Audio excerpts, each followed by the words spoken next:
El 21 de septiembre de 1939, Reinhard Heydrich, el jefe de la Policía de Seguridad nazi, emitió una orden, conocida como el Schnellbrief, carta expresa, dirigida a los jefes de la Policía de Seguridad con instrucciones y órdenes a seguir respecto a los judíos en los nuevos territorios ocupados en Polonia. Dicha carta ordenaba que todos los judíos de aldeas y poblaciones fueran deportados, concentrados en pueblos y ciudades más grandes y confinados a una zona designada. Esta política estaba destinada a extraer a los judíos de su entorno familiar para tener un mejor control sobre ellos. Si bien los guetos estaban destinados a ser instalaciones de tránsito temporarias, algunos de ellos existieron durante varios años. El Schnellbrief hablaba asimismo sobre el establecimiento de consejos judíos, los llamados Judenrat o Judenrate en plural, en cada comunidad judía y en los centros de concentración recién formados. El Judenrat era responsable directo de la aplicación rápida y exacta de las directivas nazis, así como de numerosos arreglos prácticos. A partir del otoño de 1939, los alemanes comenzaron a establecer guetos en Europa, basados en decisiones locales o regionales. La mayoría de los guetos se encontraban en Europa Oriental. En octubre de 1939, los alemanes establecieron el primer gueto en Piotrków Trybunalski, poco tiempo después de la ocupación de Polonia. La mayoría de los guetos fueron establecidos en los años 1940-1941, pero hubo incluso algunos que fueron creados tardíamente en 1944.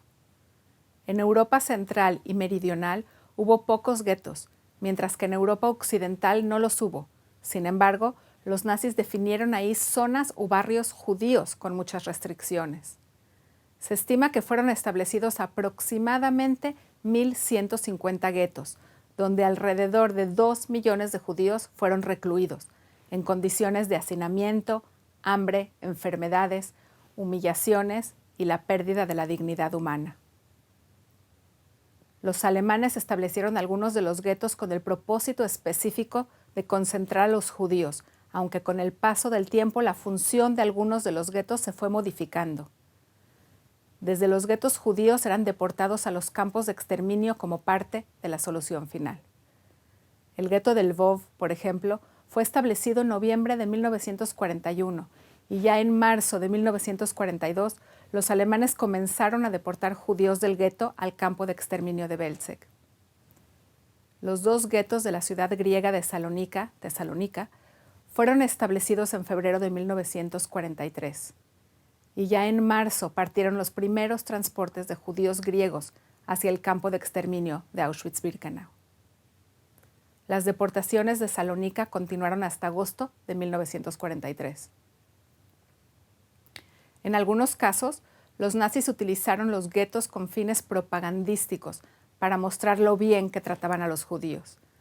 Este fue el caso de Terezin, un fortín situado en el noroeste de Checoslovaquia, donde los nazis recluyeron a judíos de Bohemia y Moravia, a varios miles de judíos de los Países Bajos y Dinamarca, así como a algunos judíos alemanes y austriacos, según diversas condiciones: la edad, discapacidad por causa de servicio militar o por ser celebridad local en las artes y otros aspectos culturales.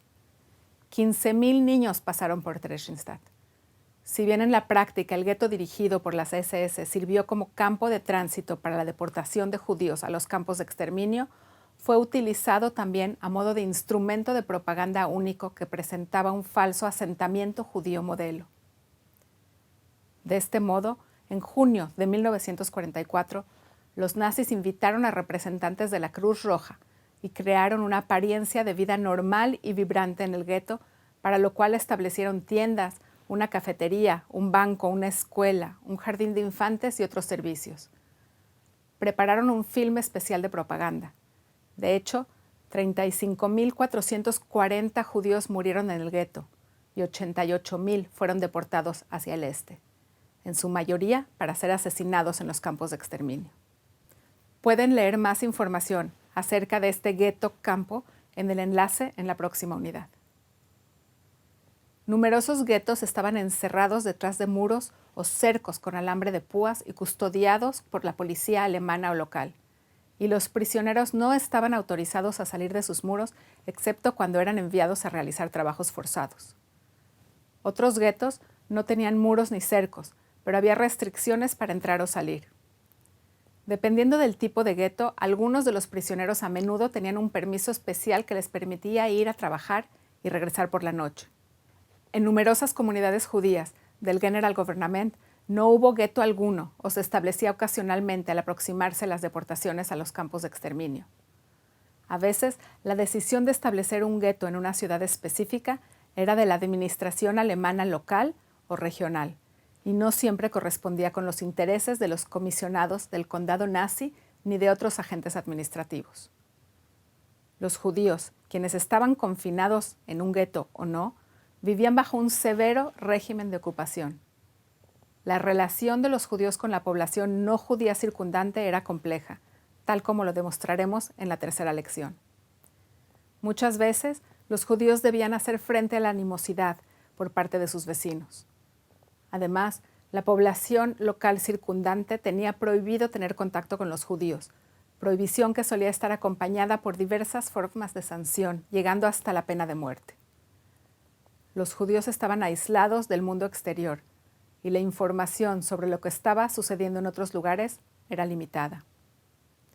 Tanto los judíos que se encontraban en los guetos como fuera de ellos fueron considerablemente explotados en trabajos forzados en el periodo previo a las deportaciones masivas a los campos de exterminio.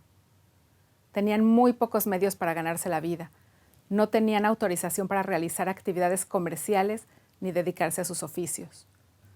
Las condiciones de vida en los guetos eran inhumanas y una nueva, cruenta realidad afectó a todos los ámbitos de la vida. Los guetos estaban atestados, ya que grandes poblaciones judías, formadas por judíos locales, así como por refugiados y deportados procedentes de otros lugares, eran hacinados en un pequeño barrio o zona de una ciudad. Los judíos de Varsovia, por ejemplo, quienes representaban alrededor de un tercio de la población total de la ciudad, fueron hacinados en un área que representaba tan solo el 2.4% del territorio de la ciudad. A veces, varias familias judías, completamente desconocidas entre sí, tenían que compartir un pequeño apartamento. A veces, entre 6 y 7 personas debían compartir una habitación. La elevada densidad de población, combinada con condiciones sanitarias precarias y baja nutrición, dieron como resultado una mortalidad muy alta en los guetos. Había una grave escasez de suministro de agua y los sistemas de alcantarillado no funcionaban como debían. Los guetos estaban desbordados de basura. Enfermedades tales como tuberculosis, tifus, disentería y otras se propagaban rápidamente. No había suficiente suministro de medicamentos. Las severas condiciones climáticas, sobre todo los duros inviernos y el frío glacial, cobraron un alto precio entre la población del gueto, puesto que la calefacción era limitada o inaccesible. El clima caluroso del verano, combinado con malas condiciones de higiene, tuvo también su efecto letal, ya que propiciaba la propagación de gérmenes y enfermedades. A pesar de estas condiciones humanamente imposibles, algunos de los guetos pudieron mantener su propia atención médica, con hospitales, clínicas, farmacias e instalaciones de desinfección. Si bien estaban mal equipados para los desafíos que enfrentaban, el personal médico mostró ingenio y dedicación para salvar vidas humanas y tratar a sus pacientes. Debido al aislamiento casi total del mundo exterior y al hecho que estaban privados de canales independientes de sustento, la mayoría de los guetos y sus prisioneros dependían casi exclusivamente de las raciones de alimentos asignadas por las autoridades alemanas. La cantidad de suministro de alimentos variaba de un gueto a otro, y la toma de decisiones sobre la cantidad suministrada a cada gueto estaba en manos del funcionario nazi responsable de una región específica. Una de las principales causas de mortalidad era la inanición, ya que la política racista nazi dictaba las decisiones sobre el racionamiento de alimentos y los cautivos del gueto estaban desnutridos y hambrientos. Esto creó tensiones y conflictos entre los judíos en los guetos en relación a los alimentos. En muchos casos, una enfermedad epidémica, por ejemplo el tifus, era un factor de mortalidad aún mayor. Para hacerse frente a la escasez de alimentos, los judíos se veían obligados a introducir a escondidas comida al gueto, con la amenaza de una posible pena de muerte. Sin dichos esfuerzos, la vida en los guetos hubiese sido insostenible. En el gueto de Varsovia, por ejemplo, los nazis asignaron a los judíos solo 184 calorías diarias, y el 80% de los alimentos provenían de los productos introducidos clandestinamente al gueto. El contrabando era realizado por individuos, hombres, mujeres, ancianos, niños, y en la mayoría de los casos por contrabandistas profesionales organizados en los guetos. A veces, los niños eran los únicos proveedores de alimentos para sus familias, ya que eran los únicos que podían pasar por estrechos huecos en las paredes, lo que constituía un gran dilema moral para sus padres, ya que sus hijos corrían el riesgo de que los atraparan o incluso que los asesinaran. En guetos más aislados, como el de Lodz, era casi imposible introducir alimentos en forma ilegal. Los judíos intentaron trocar sus objetos de valor y pertenencias por comida, pero esta fuente se agotó rápidamente. A pesar de la realidad asesina en la que los judíos se vieron obligados a vivir, en guetos tales como Varsovia, Lodz y Vilna, se establecieron instituciones comunitarias y voluntarias a partir de la aspiración de brindar sentido a la vida y satisfacer las necesidades de la población. Los judíos arriesgaron sus vidas por valores elevados, tales como la educación de sus hijos, la preservación de la tradición religiosa y la realización de actividades culturales. Los libros, la música y el teatro servían como una evasión ante la cruel realidad que rodeaba a los judíos en los guetos y a modo de recordatorio de su vida anterior. Estas actividades les permitían a muchos sobreponerse de la degradación y humillación que sufrían. Muchos se alistaron para ayudar a los más débiles y fundaron organizaciones de asistencia mutua y bienestar social. Hubo quienes arriesgaron sus vidas para salvar la propia y la del prójimo. Cientos de miles de judíos murieron en los guetos de hambre, enfermedades y desamparo. Cada gueto tenía una historia diferente, influida por múltiples factores, tales como la fecha de establecimiento, tamaño, condición, el tipo de cercado. Algunos tenían altos muros de ladrillo alrededor, otros solo letreros. En algunos guetos vivían unos pocos cientos de judíos, mientras que en otros residían cientos de miles de personas. A continuación, presentaremos los ejemplos de 3 guetos, Varsovia, Lodz y Vilna. Estos 3 guetos fueron elegidos por ser los más conocidos y mejor documentados, a pesar de que diferían en muchos aspectos de los guetos más pequeños. En los enlaces a continuación podrán leer más sobre el gueto Campo de Terezin, ya mencionado, y consultar materiales adicionales sobre la vida en el gueto.